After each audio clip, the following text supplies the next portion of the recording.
ये कहानी एक ऐसी फाइटर की है, एक ऐसी नेता की जिसने 34 साल पुराने एक राजनीतिक किले को चुनौती दी, पर महलों से नहीं बल्कि सड़कों पर उतरकर।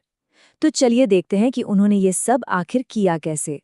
तो जरा सोचिए, साल था 1977। देश अभी अभी इमरजेंसी से निकला था और इंदिरा गांधी के खिलाफ माहौल समझिए एकदम गर्म था।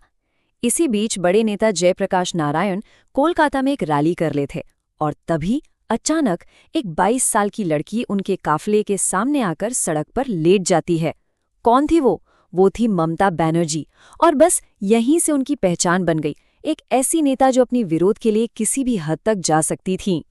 लेकिन सवाल ये है कि लड़ने का ये जज्बा आखिर आया कहाँ से? देखिए, ममता का जो शुरुआती सफर था वो बहुत मुश्किलों से भरा था। पिता की मौत के बाद घर की पूरी जिम्मेदारी उनके कंधों पर आ गई।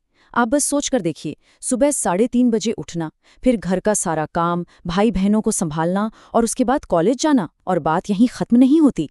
घर का खर्च चलाने के लिए उन्होंने स्कूल में पढ़ाया, ट्यूशन दिए और यहाँ तक कि एक मिल्क डिपो में भी काम किया। बस इन्हीं सब संघर्षों ने उनके अंदर के उस फाइटर को तैयार किया जो आगे चलकर पूरा इतिहास बदलने वाला था। तो अब बात करते हैं 1984 के लोकसभा चुनाव की। जगह थी जादवपुर, जो सीपीआईएम का मतलब एक तरह से अजेय किला माना जाता था। और सामने कौन थे?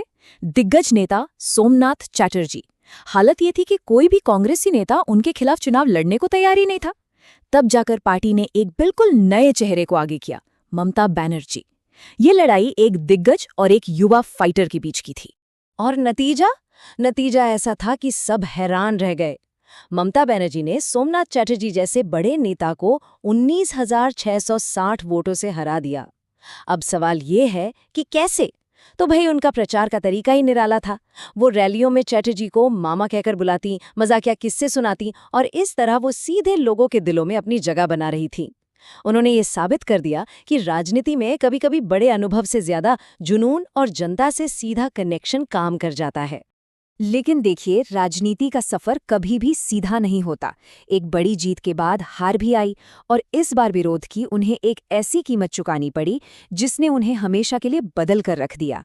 साल 1989 में वो चुनाव तो हार गईं, लेकिन ममता ने सड़कें नहीं छोड़ी, वो वहीं डटी रहीं। पर फिर आया 16 अगस्त 1990 का वो दिन। उस दिन सत्ताधारी लेफ्ट फ्रंट के कुछ कार्यकर्ताओं ने उन पर लाठियों और लोहे की रॉड से एक जानलेवा हमला कर दिया। उनके सिर पर इतनी गंभीर चोटें आईं कि उनकी खोपड़ी में फ्रैक्चर हो गया। इस हमले का असर उन पर जिंदगी भर रहा। उन्होंने खुद एक बार कहा था कि उस चोट के बाद से उन्हें रातों को ठीक से नींद ही नहीं आती। मतलब ये सिर्फ एक शारीरिक हमला नहीं था, ये एक ऐसा जख्म था जो शायद कभी पूरी तरह भर ही नहीं पाया। लेकिन इस हमले ने ममता को तोड़ा नहीं, बल्कि और भी ज्यादा मजबूत बना दिया। एम्बुलेंस में स्ट्रेचर पर लेटी हुई उनकी वो तस्वीर, वो बंगाल की कम्युनिस्ट सरकार की हिंसा का चेहरा बन गई। बस इसी एक घटना ने उन्हें एक आम राजनेता से सत्ता के खिलाफ खड़े होने वाले एक जिंदा प्रतीक में बदल दिया। तो अब देखिए, ममता कांग्रेस पार्टी में तो थीं, पर कहीं ना कहीं उनका दम घुट रहा था। उन्हें हमेशा ये लगता था कि कांग्रेस बंगाल में लेफ्ट फ्रंट से उस तरह नहीं लड़ रही जिस तरह लड़ना चाहिए। तो अब वक्त आ चुका था अपना रास्ता खुद बनाने का। पहले तो उन्होंने कांग्रेस के अंदर ही अपना एक गुट बनाया और उसे नाम दिया तृणमूल कांग्रेस। तृणमूल, इस शब्द का मतलब होता है ग्रास रूट्स, यानी कि बिल्कुल जमीनी स्तर। और सच पूछिए तो ये नाम उनकी पूरी राजनीति का निचोड़ था, हमेशा जमीन से जुड़े रहना।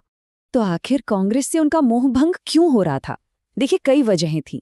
उनके समर्थकों को टिकट नहीं मिल रहे थे, प्रणब मुखर्जी जैसे बड़े नेताओं से उनका टकराव चल रहा था, और फिर जब उन्हें चुनाव समिति का अध्यक्ष बनाने का वादा करके तोड़ दिया गया तो समझिए सब्र का बांध ही टूट गया। आखिरकार उन्हें पार्टी से निकाल दिया गया और 1 जनवरी 1998 को एक नई पार्टी का जन्म हुआ, तृणमूल कांग्रेस। अब अपनी पार्टी तो बन गई थी, लेकिन राष्ट्रीय राजनीति में बने रहने के लिए ममता ने कुछ ऐसे गठबंधन किए जिनके बारे में शायद ही किसी ने सोचा होगा, और ये उनकी राजनीतिक यात्रा का एक बहुत ही दिलचस्प दौर था। अब जरा इन राजनीतिक दांव पेचों पर नजर डालिए। 1998 में वो दक्षिणपंथी बीजेपी के साथ गठबंधन करती हैं और वाजपेयी सरकार में मंत्री भी बनती हैं। फिर 2001 में बीजेपी का साथ छोड़कर अपनी पुरानी पार्टी कांग्रेस से हाथ मिला लेती हैं और 2 साल बाद 2003 में एक और यू टर्न और वो वापस बीजेपी के नेतृत्व वाली सरकार में शामिल हो जाती हैं। ये सच में एक बहुत बड़ा राजनीतिक जुआ था। लेकिन क्या ये जुआ काम आया? नहीं, इसका नतीजा बिल्कुल अच्छा नहीं रहा। 2004 के लोकसभा चुनावों में उनकी पार्टी सिर्फ और सिर्फ एक सीट जीत पाई और वो भी खुद ममता की अपनी सीट थी। फिर 2006 के विधानसभा चुनावों में भी उनकी पार्टी की सीटें घटकर आधी रह गई। कहा जा सकता है कि यह उनके राजनीतिक करियर का सबसे बुरा दौर था। और जब ऐसा लग रहा था कि ममता का राजनीतिक करियर अब खत्म होने की कगार पर है, ठीक तभी बंगाल में 2 ऐसे बड़े आंदोलन शुरू हुए जिन्होंने सब कुछ पलट कर रख दिया। ये जमीन की लड़ाई थी और इसी लड़ाई ने ममता को एक नई राजनीतिक जिंदगी दी। तो ये कहानी शुरू हुई सिंगूर से। वहां लेफ्ट फ्रंट की सरकार टाटा की नैनो कार फैक्ट्री के लिए किसानों से उनकी जमीन ले रही थी। तो एक तरफ था विकास का बड़ा सपना और दूसरी तरफ थे हजारों किसान जिनकी रोजी रोटी छिन रही थी। ममता ने एक पल भी नहीं सोचा, उन्होंने सीधा किसानों का पक्ष लिया और भूख हड़ताल पर बैठ गईं। ये आंदोलन उस वक्त और भी ज्यादा भड़क गया जब तपसी मलिक नाम की एक 16 साल की लड़की, जो इस प्रदर्शन का हिस्सा थी, की बेरहमी से हत्या कर दी गई। इस एक घटना ने पूरे बंगाल में सरकार के खिलाफ गुस्से की एक लहर पैदा कर दी और सिंगूर का आंदोलन और भी तेज हो गया।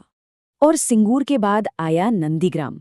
14 मार्च 2007 ये वो तारीख थी जब पुलिस ने जमीन अधिग्रहण का विरोध कर रहे किसानों पर सीधी गोलियां चला दी। इस गोलीबारी में 14 लोगों की जान चली गई। ये वो मोड़ था जहां से लेफ्ट फ्रंट सरकार की वापसी लगभग नामुमकिन हो गई। और यहीं पर ममता की राजनीतिक सूझबूझ साफ नजर आती है। उन्होंने क्या किया?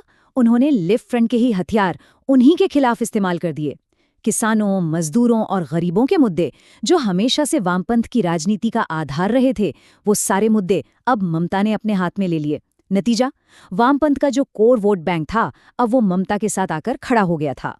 सिंगूर और नंदीग्राम, इन 2 आंदोलनों ने ममता को बंगाल की सबसे बड़ी नेता बना दिया था। अब दशकों का संघर्ष खत्म होने वाला था। सड़क की लड़ाई अब सत्ता के शिखर तक पहुंचने ही वाली थी। 2011 के चुनाव के जो नतीजे आए वो किसी राजनीतिक भूकंप से कम नहीं थे। ममता के गठबंधन ने 294 में से 227 सीटें जीती और 34 सालों से राज कर रहा लेफ्ट फ्रंट सिर्फ 62 सीटों पर सिमट कर रह गया। ये एक जबरदस्त एक तरफा जीत थी। ये सिर्फ एक चुनावी जीत नहीं थी, ये एक पूरे युग का अंत था। ममता बनर्जी ने 34 साल पुराने लेफ्ट के उस मजबूत किले को आखिरकार ढहा दिया था। सड़कों पर लड़ने वाली वो महिला अब पश्चिम बंगाल की मुख्यमंत्री बनने जा रही थीं। ममता बनर्जी की कहानी हमें दिखाती है कि जमीनी स्तर पर किया गया संघर्ष बड़े बड़े साम्राज्यों को भी हिला सकता है। लेकिन ये कहानी अपने पीछे एक बड़ा सवाल भी छोड़ जाती है कि क्या विरोध की आग से जन्मा कोई राजनीतिक आंदोलन सरकार चलाने की ठंडी और जटिल जिम्मेदारियों को भी उतनी ही कामयाबी से निभा सकता है।